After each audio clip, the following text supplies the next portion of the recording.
അസ്സലാമു അലൈക്കും വറഹ്മത്തുള്ളാഹി വബറകാതുഹു. ബിസ്മില്ലാ അൽഹംദുലില്ലാ വസ്സലാത്തു വസ്സലാമു അലാ റസൂലില്ലാ. സഹോദരങ്ങളെ, സൂറത്തുൽ ബഖറയുടെ 61-ാമത്തെ ആയത്തിന്റെ 4-ാമത്തെ ക്ലാസ്സാണ് ഇൻഷാ അല്ലാഹ് ഇന്ന് എടുക്കാൻ പോകുന്നത്.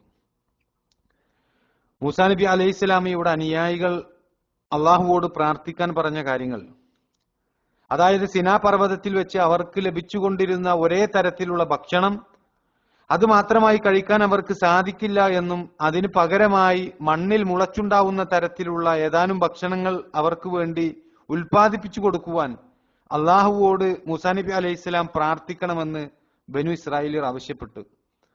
കൂടുതൽ ഉത്തമമായത് വിട്ട് തികച്ചും താണതരത്തിലുള്ള ഭക്ഷണമാണോ നിങ്ങൾ ആവശ്യപ്പെടുന്നത് എന്ന് ആ സമയം മൂസാ നബി അലൈഹിസ്സലാം അവരോട് മറുപടിയായി ചോദിക്കുകയും, അത്തരം ഭക്ഷണങ്ങൾ ലഭിക്കാൻ നിങ്ങൾ സമീപത്തുള്ള പട്ടണത്തിലേക്ക് ഇറങ്ങിയാൽ മതി, അവിടെ നിങ്ങൾ ചോദിച്ച പ്രകാരമുള്ള ഭക്ഷണങ്ങൾ നിങ്ങൾക്ക് അവിടെ കിട്ടുന്നതാണ് എന്നും മഹാനായ മൂസാ നബി അലൈഹിസ്സലാം അവരോട് മറുപടി പറഞ്ഞു.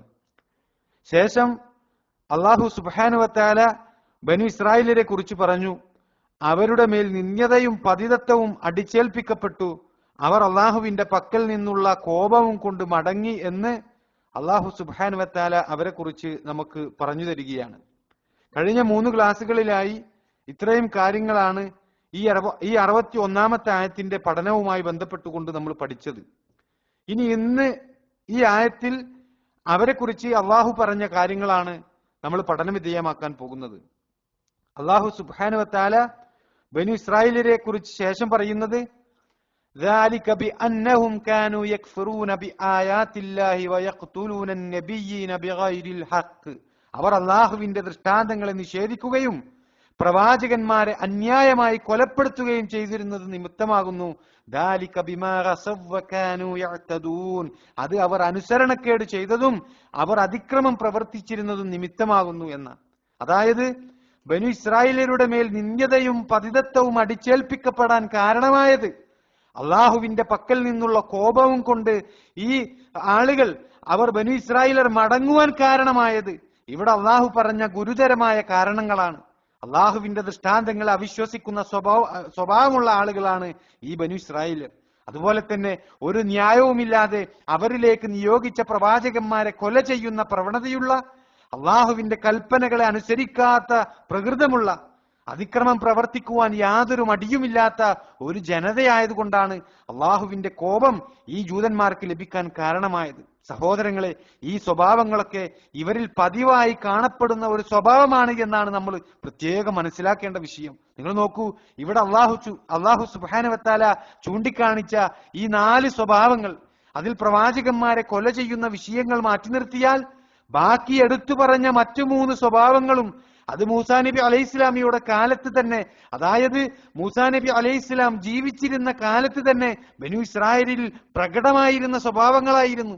ഈ സ്വഭാവങ്ങൾ അത് കാലക്രമേണ അവരിൽ വർദ്ധിച്ചു വരുന്ന ഒരു സ്ഥിതിവിശേഷമാണ് ചരിത്രത്തിൽ നമുക്ക് ബനു ഇസ്രായേലിൽ കാണാൻ കഴിയുക. പ്രവാചകന്മാരെ കൊലപ്പെടുത്തുന്ന ഒരു സ്വഭാവം അത് മൂസാ നബി അലൈഹിസ്സലാമിയുടെ കാലശേഷം കുറെ വർഷങ്ങൾ കഴിഞ്ഞാണ് ബനു ഇസ്രായേലിൽ അതിക്രൂരമായ ഈ സ്വഭാവം പ്രകടമാക്കി തുടങ്ങിയത്. അതുകൊണ്ടാണ് ജൂതന്മാർ അള്ളാഹുവിന്റെ ശാപകോപങ്ങൾക്ക് മുദ്ര കുത്തപ്പെട്ട അല്ലെങ്കിൽ ശപിക്കപ്പെട്ട ഒരു സമുദായമായി തീർന്നത് എന്ന് പണ്ഡിതന്മാർ നമുക്ക് പഠിപ്പിച്ചു തരുന്നത്. അതുകൊണ്ട് തന്നെ ഇങ്ങനെ ഒരു അവസ്ഥ, അതായത് അള്ളാഹു ഈ ജൂതന്മാരുടെ മേൽ നിന്ദ്യതയും പതിതത്വവും അടിച്ചേൽപ്പിച്ചു എന്ന് പറഞ്ഞതും അവർ അള്ളാഹുവിന്റെ പക്കൽ നിന്നുള്ള കോപവും കൊണ്ട് മടങ്ങിയെന്ന് പറഞ്ഞതും, ഇത് മൂസാ നബി അലൈഹിസ്സലാമിയുടെ കാലത്തിന് ശേഷമാണ് അവരുടെ ഇത്തരം ദുസ്വഭാവങ്ങൾ പതിവായി തീരുന്നത് എന്ന്, അവരുടെ ഇത്തരം ദുസ്വഭാവങ്ങൾ അത് പതിവായി തീർന്നത് ഈ രൂപത്തിൽ അവർ ആയി തുടങ്ങിയതിന് ശേഷമാണ് അവർക്ക് അള്ളാഹുവിന്റെ പക്കൽ നിന്നുള്ള ശാപകോപങ്ങൾ നേരിടേണ്ടി വന്നത് എന്ന് പണ്ഡിതന്മാര് നമുക്ക് വിശദീകരിച്ചു തരുന്നത്. ബനു ഇസ്രായേലിയരുടെ അനുസരണക്കേടും അവർ കാണിച്ചു കൂട്ടിയ അതിക്രമങ്ങളും അതുപോലെ തന്നെ അള്ളാഹുവിന്റെ ദൃഷ്ടാന്തങ്ങളിൽ അവിശ്വസിക്കുന്ന പല സ്വഭാവങ്ങളും പരിശുദ്ധ ഖുർആനിലൂടെ നമുക്ക് വായിച്ചെടുക്കാൻ കഴിയുന്നതാണ്. എന്നാൽ സഹോദരങ്ങളെ, അവരിലേക്ക് അള്ളാഹു നിയോഗിച്ച പ്രവാചകന്മാരെ അവർ കൊലപ്പെടുത്തിയ സംഭവങ്ങൾ അത് നേർക്കുനേരെ പരിശുദ്ധ ഖുർആൻ നമുക്ക് വിശദീകരിച്ചു തന്നിട്ടില്ല. ആ രൂപത്തിലുള്ള അവരുടെ ചരിത്രങ്ങൾ അത് കൂടുതലും അഹ്ലുൽ കിതാബിന്റെ അടുക്കൽ നിന്നാണ് നമുക്ക് വിശദീകരിക്കപ്പെട്ടിട്ടുള്ളത്. ഇസ്രായേൽ സന്തതികളിലേക്ക് വന്ന പ്രവാചകന്മാരുടെ നേരെ ക്രൂരമർദ്ദനങ്ങൾ അഴിച്ചുവിട്ടതും ആ പ്രവാചകന്മാരെ മൃഗീയമായി കൊലപ്പെടുത്തിയ ചരിത്രവും അഹ്ലുൽ കിതാബിന്റെ കൈവശമുള്ള വേദഗ്രന്ഥങ്ങളിൽ പല ഭാഗങ്ങളിലായി പരന്നു കിടക്കുകയാണ്. ഏലിയ പ്രവാചകൻ എന്ന് ക്രൈസ്തവർ പറയാറുള്ള മഹാനായ ഇലിയാസ് നബി അലൈഹിസ്സലാം, അദ്ദേഹം വളരെ ശക്തമായി ബൈൽ എന്ന വിഗ്രഹത്തെ പൂജിച്ചിരുന്ന ആളുകൾക്കെതിരെ ശക്തമായി പ്രബോധനം നടത്തിയ പ്രവാചകനാണ്. അദ്ദേഹത്തിന്റെ പ്രബോധനത്തിന് നേരെ തിരിഞ്ഞ ഒരു യഹൂദ രാജാവായിരുന്നു ആബീൽ. ഈ ആബീലിന്റെ അക്രമവും മർദ്ദനവും സഹിക്കാതെ ആയപ്പോൾ സ്വന്തം നാട് ഉപേക്ഷിച്ചുകൊണ്ട് ദിവസങ്ങളോളം പട്ടിണി സഹിച്ചുകൊണ്ട് മഹാനായ ഇല്യാസ് നബി അലൈഹിസ്സലാം സിനാ മരുഭൂമിയിലുള്ള ഒരു മലയിൽ അവിടുത്തെ ഒരു ഗുഹയിൽ അഭയം പ്രാപിച്ചു എന്നാണ്. എന്നിട്ടോ ആ ഗുഹയിൽ വെച്ചുകൊണ്ട് ആ പ്രവാചകൻ അള്ളാഹുവോട് പ്രാർത്ഥിക്കുകയാണ്, ഇസ്രായേൽ മക്കൾ നിന്റെ പ്രവാചകന്മാരെ വാൾ കൊണ്ട് കൊന്നുകളഞ്ഞു, ഞാൻ ഒരുത്തൻ മാത്രമാണ് ഇവിടെ ശേഷിച്ചിരിക്കുന്നത്, അവർ എന്നെയും വകവരുത്തുവാൻ നോക്കുകയാണ് എന്ന് ഏലിയ പ്രവാചകൻ പ്രാർത്ഥിച്ചു എന്നാണ് സഹോദരങ്ങളെ. അതുപോലെ തന്നെ മഹാനായ സക്കരിയ നബി അലൈഹി ഇസ്ലാമിയെ കല്ലെറിഞ്ഞു കൊലപ്പെടുത്തിയതും ഹെരോദ എന്ന രാജാവ് തന്റെ കാമുകി ആവശ്യപ്പെട്ടതനുസരിച്ച് യഹിയാ നബി അലൈഹി ഇസ്ലാമിയുടെ തല അറുത്ത് എന്നിട്ട് അദ്ദേഹത്തിന്റെ തല ഒരു തളികയിൽ വെച്ചുകൊണ്ട് ആ പെണ്ണിന് സമർപ്പിച്ച സംഭവം, ഇതുപോലെ ഒരുപാട് ക്രൂരമായ പ്രവർത്തനങ്ങൾ അള്ളാഹു നിയോഗിച്ച പ്രവാചകന്മാരുടെ മേൽ ബനു ഇസ്രായേലിയർ നടത്തിയ ക്രൂര വിനോദങ്ങൾ അതെല്ലാം ചരിത്ര ഗ്രന്ഥങ്ങളിൽ രേഖപ്പെട്ട് കിടക്കുന്ന വിഷയങ്ങളാണ് സഹോദരങ്ങളെ. അള്ളാഹുവിന്റെ ദൃഷ്ടാന്തങ്ങൾ അവിശ്വസിക്കുകയും അള്ളാഹു നിയോഗിച്ച പ്രവാചകന്മാരെ കൊലപ്പെടുത്തുക എന്നതും അത് വലിയ ഒരു അക്രമമാണ്. നാളെ പരലോകത്ത് അള്ളാഹുവിൽ നിന്നുള്ള വളരെ വലിയ ഒരു ശിക്ഷയാണ് ഇത്തരം അക്രമങ്ങൾ ചെയ്ത ആളുകൾക്ക് അള്ളാഹു സുബ്ഹാനഹു വ തആല നൽകുക. ഇമാം അഹ്മദ് രേഖപ്പെടുത്തിയ അബ്ദുല്ലാഹി ഇബ്നു മസ്ഊദ് റളിയല്ലാഹു അൻഹു നിവേദനം ചെയ്ത സ്വഹീഹായ ഒരു ഹദീസിൽ കാണാം, നബി സല്ലല്ലാഹു അലൈഹി വസല്ലമ പറയുകയാണ്, അശദ്ദുന്നാസി അദാബൻ യൗമൽ ഖിയാമ, ഖിയാമത്ത് നാളിൽ ജനങ്ങളിൽ കഠിന ശിക്ഷ അനുഭവിക്കുന്ന വ്യക്തി റജുലുൻ, അത് ഒരാളാണ്. എന്താണ് അയാൾ ചെയ്തത്? ഖതലഹു നബിയ്യുൻ ഔ ഖതല നബിയ്യ, അയാൾ പ്രവാചകനാൽ വധിക്കപ്പെട്ടവനാണ്, അല്ലെങ്കിൽ അവൻ പ്രവാചകനെ വധിച്ച ആളാണ്.